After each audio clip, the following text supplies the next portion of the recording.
Todo empieza y todo termina. Vamos y ya tuve. Ahora va ella. Empieza la vida misma y luego un día el menos pensado ella concluye. Recordé el menú ao PPT a la vez con la ciudad o va. Empieza el año y el mismo concluye. Empieza un mes y el mismo concluye. Empieza una semana y la misma concluye. Empieza un día y el mismo concluye.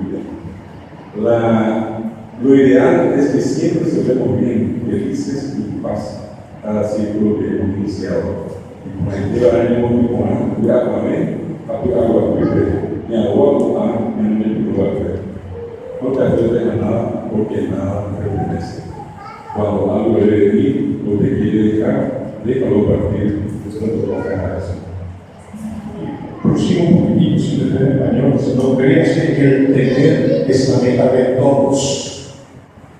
Es una gran mentira. Cualquiera que llegue a su fin, nada lleva de este mundo. Ni siquiera el cuerpo, pues es que va a matar la tierra que alguna vez te vio nacer.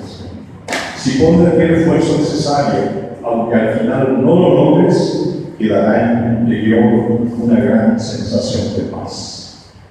Esa afán de paz, pero falta la paz a través de la verdad, es lo que se percibe en la meta de la vida eterna.